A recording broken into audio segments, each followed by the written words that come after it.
When did fighting for my bathroom privacy turn into a neighborhood uprising against an HOA tyrant? As laughter erupted, I wondered, could I really lead a rebellion against Karen? Before we begin today's insane story, show some love if you've ever survived a wild Karen meltdown. Drop a like, and let me know your craziest Karen run-in you've had down in the comments. If you're new around here, hit that subscribe button and ring the notification bell so you never miss another jaw-dropping showdown. As the crowd continued to erupt in laughter and camaraderie, I could feel my confidence swelling like a pufferfish in a moment of perilous danger. Who knew that standing up to Karen would unleash this tidal wave of shared joy? My eyes darted around, eager to savor each smile and every enthusiastic nod. Even the crusty old neighbor Mr. Jenkins, who only ever grunted at us during the annual barbecue, had broken free from his perpetual frown, joining us in the revelry. "Ethan," he hollered, "this may just be the best OA meeting I've ever attended." I couldn't help but beam.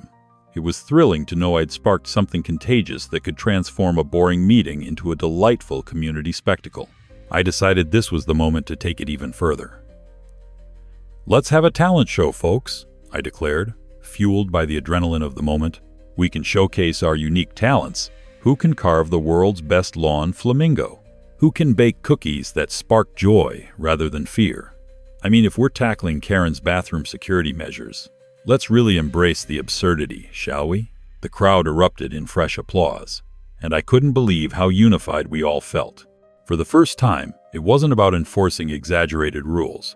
It was about sharing laughs, creativity, and a sense of belonging that we never knew we could cultivate. Lola jumped in, her eyes gleaming with inspiration. "How about we paint a mural in the common area that says, 'Cameras don't live here anymore,'" she proposed, and I could almost hear the muted gasps of disapproval from the Karen corner. Ignoring that, I could see our community blossoming as our spirits revived, pushing us into an artistic renaissance. "Let's not just stop at murals," I suggested. "Why not write a play about this debacle? The Great Karen Conspiracy has a nice ring to it." I turned to face the crowd, punctuating my words with animated gestures. "We can have costumes, dramatic dialogues. Who can play the villain?" It would be epic. Laughter rolled through the room again, and I could sense we were teetering on the edge of something magnificent. But Karen wasn't having any of it. As I spurred the imagination of my neighbors, I could see Karen's face turn a shade of beet red, her stern features contorting in disbelief. "This is all frivolous nonsense," she spat, the volume of her voice rising in desperation. "You all should be ashamed of yourselves." Oh, the irony. This was the same woman who believed her prying eyes in our bathrooms were essential for community safety. "Come on, Karen, join in. We could really use your talent in making inappropriate comments about our lawn ornaments." I couldn't help but tease, which only drew more cheer from the crowd. Yet Karen's icy stare pierced through the gaiety, revealing her true nature beneath that polished exterior. "I'll have you all banned from future HOA gatherings," she barked, a stark contrast to the jubilant atmosphere surrounding me. "Go ahead," I challenged back with a wink.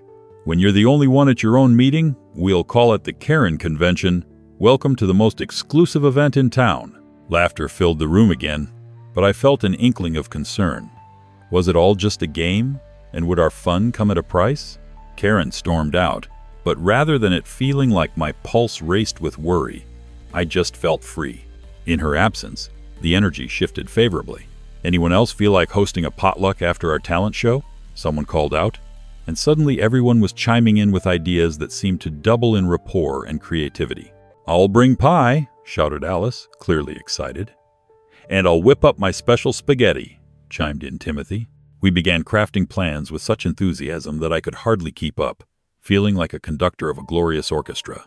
As the chatter transformed the room into a frenzy of shared ideas, I no longer felt overwhelmed, but instead equipped with the infectious power of community, triumphing over entitlement. As I stood amongst my neighbors, the laughter and suggestions cascading like waves, I realized this was more than just a battle against Karen. It was a testament to resilience, creativity, and friendship. We had reclaimed our neighborhood from the grips of absurdity. And not only that, we had crafted a bond that might last far beyond this scandalous moment. Every one of us was ready to stand together, armed with humor, art, cooking skills, and perhaps a spatula or two. I leaned into the microphone yet again, my heart racing with anticipation. You know what?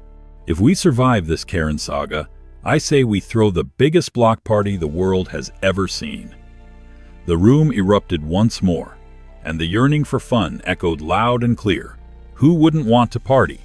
As the evening wore on, I found it hard to believe that we had transformed a vision of fear into a celebration of unity, laughter, and creativity. Suddenly, the ridiculousness of the situation made all the crazy attempts by Karen feel trivial and ineffective. Whatever she and her privacy-invading ways held over us was now nothing but echoes of laughter. The thought crossed my mind. Were we really on the verge of creating something beautiful from this cliché of town drama? It sure felt like it. What a wild story we would have to tell our families and friends. Should we feel victorious, or just marvel at the sublime absurdity of it all? As I watched Karen scamper up the ladder like a squirrel in pursuit of acorns, I could only shake my head in disbelief. Who did she think she was? The Wi-Fi overlord of my bathroom vent. I mean, here I was, just trying to enjoy my morning brew, and she was climbing to new heights, literally, to invade my privacy. With the steam from my poorly made coffee filling the room, the gears in my mind were churning just as vigorously. How could I let this slide? I had to channel my inner knight, or at least the version of me who didn't wear pajamas while checking the mail. It was high time I took a stand, not just for my sanity, but for every other poor soul in our neighborhood who might be on Karen's radar for inspection. I darted upstairs and grabbed my old phone, the one I usually reserved for memes and texting Lola about our latest mural plans. Ethan, you got this, I told myself, pumping some cereal into a bowl like it was pre-competition fuel. Nothing like a bit of crunch to get the adrenaline going.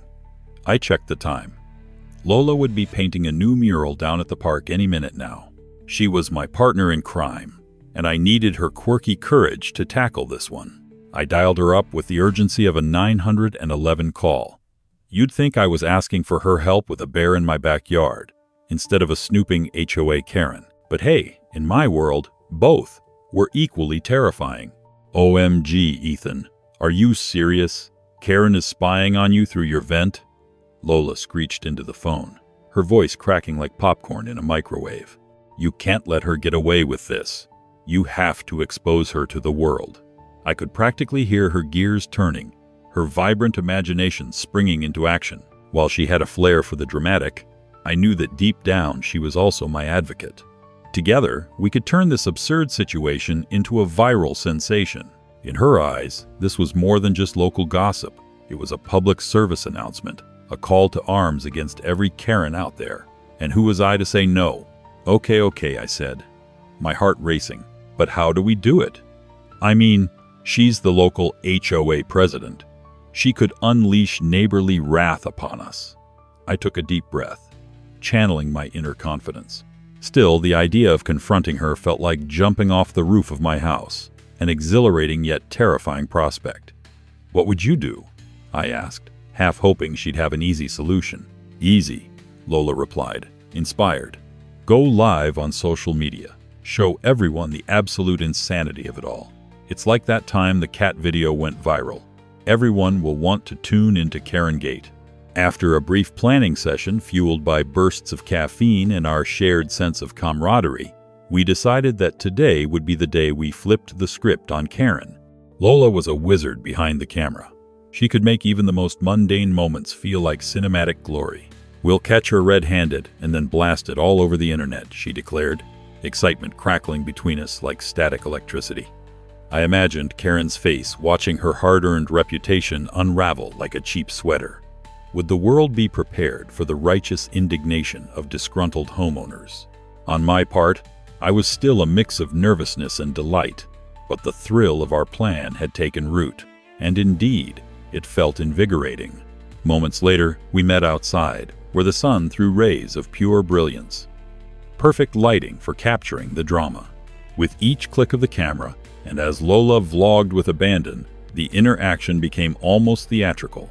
With a running commentary worthy of Academy Award nominations, I painted the picture of HOA tyranny over the neighborhood, emphasizing how Karen's quest for perfection had crossed the line into sheer absurdity. And then, inevitably, there she was, in all her icy glory, marching past like a queen surveying her kingdom, or perhaps a dictator staring down an uprising. This was it, my time to shine. Hey everyone, this is Ethan Miller. Yes, the guy from the neighborhood you might know from the guy with the weird t-shirts. Today, we just caught the HOA Karen herself, Karen Whitfield, installing security cameras in my bathroom vent. I channeled my inner talk show host, trying to make the best of it, while not losing my cool in front of a growing crowd of amused neighbors. The cameras were rolling, and I could feel the weight of Karen's glare burning into me. And yet, I stood firm, fueled by a mad mix of adrenaline and patriotism for the Freedom of Bathroom Privacy Act, which I had just coined. In that moment, the absurdity of it all crashed down like a wave. The laughter of my neighbors, the disbelief in their eyes, and Lola's delighted cheers all melded together into a whirlwind of unexpected chaos. I wasn't just defending my bathroom anymore. I was igniting a revolution against Karen's tyranny. But would this be enough to stop her? Or would I find myself facing the windy storm of HOA injustice and Karen's relentless glare? The answer awaited as I braced myself for her furious response, eager yet anxious about what was coming next. As I shouted out my infamous claim into the camera, the crowd erupted in a mix of gasps and laughter, like a reality show finale where someone just revealed their secret identity. Did I just out the local HOA mascot? I thought to myself as I scanned the faces of my neighbors. Many wore expressions that mixed disbelief with sheer amusement, while others were leaning in, practically salivating for the juicy details of HOA secrets gone rogue. It felt electrifying, like I had just uncovered a hidden treasure trove of scandal within our tidy neighborhood. A Gilmore Girls episode, gone wrong with serious implications. With every flip of my camera, I captured the absurdity of a woman who took her petty reign to terrifying new heights. Sure, it wasn't tax fraud or a scandalous affair, but this was our community. We had grown complacent under our perfectly pruned lawns and meticulously watered flower beds. And now it was time for us to rally against the knockoff version of Big Brother spying on us through air vents. Just as I was hamming it up for the audience, casually suggesting that perhaps Karen should stick to baking stale cookies for our community bake sale, instead of venturing into espionage, a sudden chill enveloped the atmosphere. You could practically hear a pin drop when Karen finally unclenched her medieval grip around her purse and marched toward us like an army general ready for battle. Clad in her tailored blouse and commanding pencil skirt, she had transformed from a mundane HOA enforcer into a living embodiment of denial, flourishing with indignation and self-righteous fury. It was almost a sight to behold, the sheer contrast between her rigid coolness and my inner chaos. "What do you think you're doing, Ethan?" she bellowed, her icy glare slicing through my newfound courage like a hot knife through butter. "Do you really think this is funny?" In that tense moment, my razzle-dazzle bravado wavered like a cheap stage fog. I felt the eyes of my neighbors on us, some clutching their phones, awaiting the next chapter of this suburban soap opera. I glanced at Lola, who was managing the camera with fervor, her eyes gleaming with mischief. Halfway through processing my flares of panic, I could see the keywords: privacy invasion, lawsuit, decorum violation spinning in my head like a wild carnival ride. If this got serious, I might end up with the HOA equivalent of raised eyebrows and warnings for unacceptable behavior. So, in a moment of pure instinct, I decided to channel my inner talk show host again, puffing my chest with bravado. "Karen, the people have a right to know what's happening behind closed vents, especially when it involves extreme breaches of privacy." At that moment, something remarkable happened. Karen's expression shifted. For a fleeting second, the fierce facade cracked, revealing just a glimmer of uncertainty, as if she had walked into a UFO convention surrounded by extraterrestrial enthusiasts. "You ungrateful little," she started to explode, but I pressed on like a train with no brakes.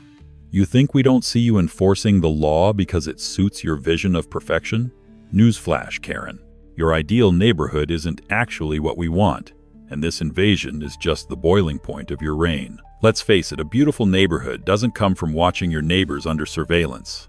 The crowd began murmuring their agreement, and I felt the momentum building behind me, turning my nervousness into a surging confidence that propelled my act of rebellion even further. Suddenly, as if inspired by the spirits of freedom fighters before me, I began to list off her absurd mandates.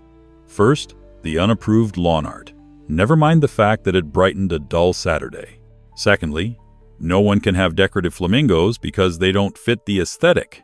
I could feel their laughter rise, embracing my newfound freedom to vocalize the overwhelming discontent simmering beneath the surface of our perfectly manicured lawns. And now, Karen, you've quite literally crawled into our lives, inside our homes. Some of us were never going to meet your impossible standards. You want clean living? How about we just start with improving neighborly trust instead? The energy was palpable. I could hear gentle claps ripple through the crowd, as if they were awakening from a months-long nap. With our neighborhood united in laughter and outrage, I saw a flicker of desperation flash across Karen's eyes. I realized that I wasn't just making a stand for myself. I was rallying the troops, igniting the very spirit of community that had been lulled to sleep under Karen's tight grip. I took a moment to pause.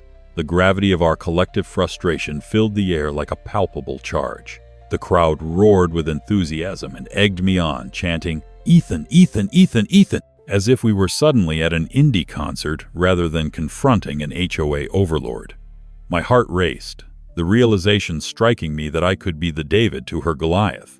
This absurdity had transformed from a cringe-worthy personal complaint into a full-blown neighborhood brawl for dignity. But just as we were coasting along this unprecedented wave of momentum, Karen's composure morphed into a mask of pure vindictiveness. "I will not stand for this nonsense," she yelled, practically foaming at the mouth. "You will all regret this rebellion. I will make examples out of every single one of you." A shiver ran through the crowd. Was this the point where the plot thickened, and our rebellion faced retaliation? Just then, an elderly neighbor piped up. "Good luck with that, Karen. We've had enough of your shenanigans. We demand our privacy back." I stood there, reeling from the unexpected but refreshing burst of courage. Did we just move from spectators to warriors in this battle against Karen's tyrannical rule? Or was this the dramatic cliffhanger before a dive into HOA war? The stage was set, and the show was just beginning. The moment Karen unleashed her threat, the air crackled as if someone had struck a match in a room full of gasoline. The crowd shifted uneasily, a few unsure faces wanting to hightail it out of there and retreat into the safety of their pristine homes. Yet, a surprising wave of resilience surged through them, much like the refreshing aftertaste of that ridiculously overpriced kombucha I had tried last week. Just as I began to wonder whether I was about to witness the most cinematic HOA meltdown since the last neighborhood potluck disaster, Lola nudged me, saying in a stage whisper that was just loud enough for the nearby folks to hear, "Remember, Ethan, we're not backing down now. This is our moment." I had to agree. It was like a gladiatorial match, and all I needed was a toga and a makeshift sword to complete the vibe.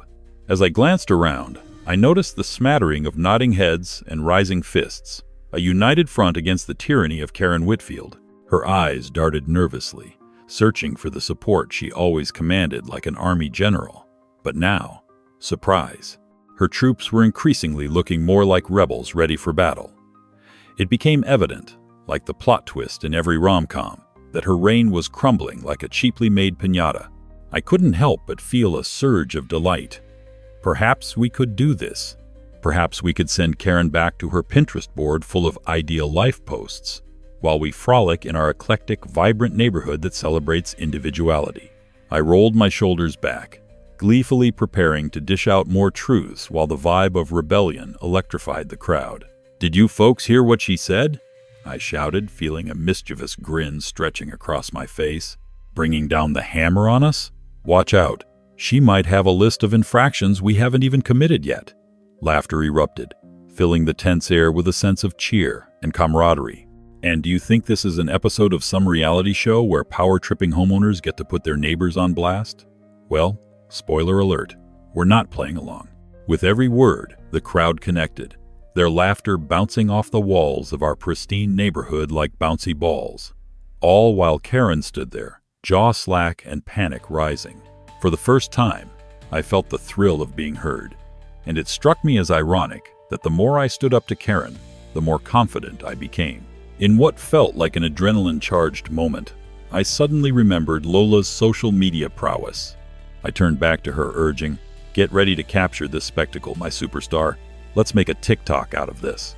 High-fiving her with a wild flourish, I could see her eyes light up. She propped her phone firmly, shifting into serious content creator mode with utter determination. "Wait until I edit this. We'll go viral." A group of neighbors began to cheer, anticipating the showdown of epic proportions.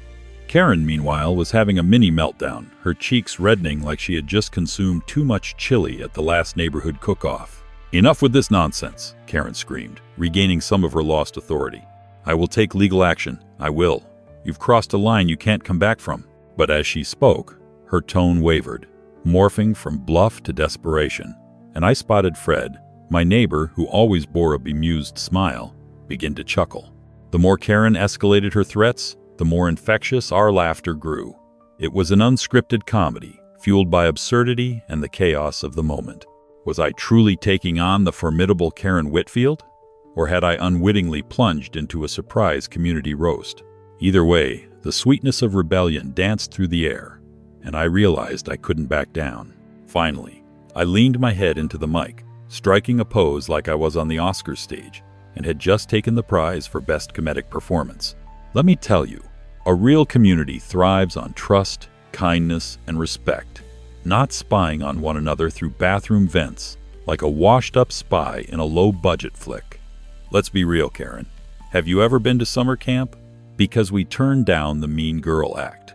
The mic crackled in agreement, and I could see Karen's expression shift from shock to rage, a whirlwind of emotions. I felt the crowd behind me surge like a giant wave, their energy propelling me onwards into this spontaneous community revolution. And just when the energy was at a fever pitch, Karen's eyes narrowed to slits, something clicking in her mind as she prepared to retaliate in whatever bizarre way she had plotted. "You all are ruining everything. You'll regret this." An ominous threat indeed, but it bounced off me like bird droppings off a brand new car. Regret? Oh, we'll regret not standing up sooner, Karen. We had let you dictate our lives under the premise of community integrity. The only thing lacking is some real integrity, and it starts with us. I bellowed, making every single person present feel like warriors in a digital age where unity could blow up any unwarranted entitlement. As the crowd clapped, I couldn't help but think, have we finally uncovered the hero within our residential saga? Or was this just the prelude of chaos in Karen's HOA empire? Only time would tell. In that electrifying moment, I could see the room's energy become palpable, thick with anticipation and borderline mischief. Karen's face flushed slightly, likely battling that eternal question. How could this happen to me? I couldn't help but chuckle internally. Here she was, the self-proclaimed lair of neighborhood propriety, now surrounded by a host of neighbors ready to rewrite the narrative of our community. "Where's that icy glare now, Karen?" I thought mischievously, feeling strangely empowered. We all knew that Karen's style of leadership was crumbling under the weight of accountability, and the sheer absurdity of it made me want to burst into song, perhaps a parody of a catchy pop tune about community and bathroom privacy. A few faces from the crowd started to create a chant in unison. "Down with Karen! Down with Karen!" It echoed through the room, a gentle rhythmic protest, blaring like a music festival stage with far too many mint green wristbands. I bobbed my head to the beat, adrenaline coursing through my veins as I reveled in the unexpected moment of solidarity. Who needs air conditioning when you've got this much heated energy? Just then, Lola cued me with an emphatic nod. "Ethan, this is your arena. Keep it going." She was right. This was my moment. I took a deep breath, leaned closer to the microphone, then announced, "You know it's been delightful living under a surveillance state, but why stop there? Let's install some cameras in her Karen cave too, just to keep things fair." The audience erupted in laughter, spilling their drinks in sheer joy. Karen's expression twisted in a mixture of frustration and indignation. "This is harassment," she barked, flailing her arms and losing whatever semblance of control she had left. My neighbor Timothy, a mild-mannered accountant who even offered to manage the HOA dues every year, couldn't resist. "Harassment? Oh, Karen, we didn't initiate this drama. You put a camera in my bathroom vent. Timothy took every ounce of courage to join in the fun. The unexpected camaraderie made it all the more irresistible. We were no longer puppets on strings, but rather a creative ensemble challenging the Queen of Control. This was more than a fight for our rights. It turned into the neighborhood's riotous performance art, one that surely would leave a mark on our historical HOA gatherings, which often lacked pizzazz. Before I could gather my thoughts or plan my next witty retort, I spotted my neighbor Alice in the corner, gleefully waving her phone like it was a banner at a victory parade. "Ladies and gentlemen," she bellowed theatrically, "please do direct your attention to the screen." The room hushed simultaneously like a puff of confetti in the wind, and we turned our gazes toward the projector. In a few frantic clicks, Alice had managed to compile an array of rather entertaining faces from the neighborhood, snapshots of confused expressions captured during previous HOA meetings.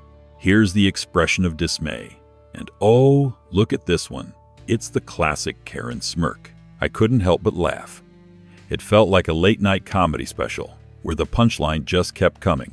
Karen, frozen in the spotlight, realized she no longer commanded fear but ridicule. As if the theatrics weren't enough, random quirks started popping up in the crowd. My neighbor Barry, who had once beaten me at the grill off last summer, lifted a spatula he had brought to the impromptu gathering. "To support my man Ethan," he declared dramatically, "I hereby designate this spatula as the official Karen defense tool. If she comes at us with legal threats, I'm flipping these burgers right into her legal documentation toolkits." The crowd erupted, and Karen's disbelief painted an even more vivid picture for the memories of our little encampment. Every laugh, every playful jeer served as an arrow shot into the deflated air of entitlement that had lingered for far too long. And just when I thought we'd reached our peak absurdity, Lola piped up. "Does this mean we can turn her house into a community theater if she ever leaves? I can paint a mural titled, 'Cameras Think They Own Us.'" It was pure gold, sending us all into fits of laughter while even Karen couldn't fully tune out the noisy symphony of our joy. Deep down, I questioned if this would actually land us in hot water. Should we worry about retaliation? Still, this sense of unity felt too good to quit now. I sensed that our collective strength shattered any residual fear. Surely our neighborhood wouldn't allow the reign of terror to continue without a fight. Every chuckle, every clap heard reverberated through me. I realized that we weren't merely facing off against an overzealous HOA member. We were igniting a wave of revolution that might reshape the neighborhood as we knew it. It might sound cliché, but I genuinely felt we were shifting from the victim part of the script toward our much-awaited hero's moment. I leaned back into the mic, relishing this intricately woven drama unfolding in real time. "And might I add," I said, my voice dripping with mock dramatics, "if we really make it big from this, I'm expecting a book deal. Who's in on drafting Karen's clumsily crafted chronicles?" With that, yet another eruption of laughter sent ripples of joy through the crowd. It was as though the absurdity had blankets of laughter that cushioned us from any potential fallout. Not only was this moment exhilarating, but I also understood that change required humor, creativity, and a whole lot of resilience. As I eyed my spirited neighbors rallying together, I couldn't shake the notion. Were we really preparing to topple a Karen empire, or had we just found camaraderie in adversity? The stage was set for an unforgettable showdown. What would our next steps be in this epic HOA saga? Thanks for tuning into this insane entitled Karen story. If you're craving more wild Karen showdowns, check out our video on the right. Or if you trust YouTube's instincts, pick the one on the left. Whichever you choose, brace yourself. There's plenty more meltdown madness where today's story came from.